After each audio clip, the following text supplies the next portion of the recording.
In this video, I'll guide you through how to integrate Airtable with Jira so your data can move automatically between the two tools without manual copying and pasting. By the end, you'll have a simple automation setup that listens for changes in Airtable and creates or updates issues in Jira for you.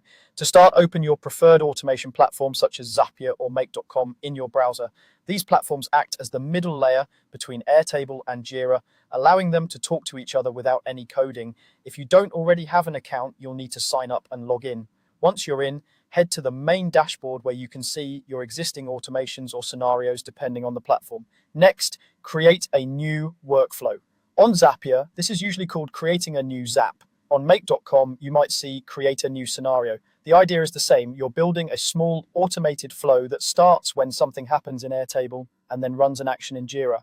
Give your workflow a clear name like Airtable to Jira issue sync so that later on you can easily recognize what it does. Now it's time to choose Airtable as the trigger app. The trigger is what starts the automation. Search for Airtable in the app list, then select it. You'll be asked to pick a specific trigger event such as new record in view, or updated record, depending on what you want. For example, if you want a Jira issue every time a new item is added to a particular Airtable view, choose the new record in view option and then select the base, table, and view you want to monitor. After that, choose Jira as the action app. The action is what you want to happen in response to the Airtable trigger. Search for Jira, select it, and then choose the action type like create issue or update issue. For most setups, creating an issue is a good starting point since it lets your Airtable records become tasks or tickets in your Jira project. Before you can run anything, you need to connect both accounts. For Airtable, you'll typically provide an API key or use a secure connection method offered by the platform.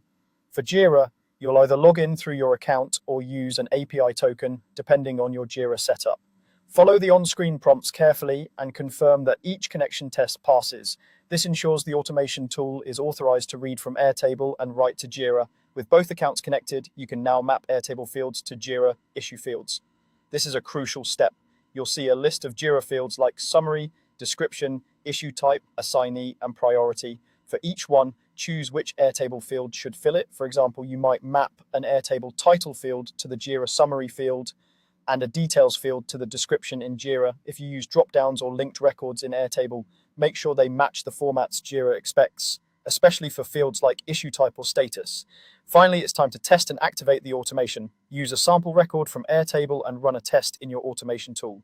Check Jira to confirm that an issue was created with the correct information and formatting. If something looks off, go back, adjust the field mappings or settings, and test again. Once everything looks right, turn the workflow on. From now on, whenever your Airtable trigger condition is met, Jira issues will be created or updated automatically, keeping your tools in sync with minimal effort.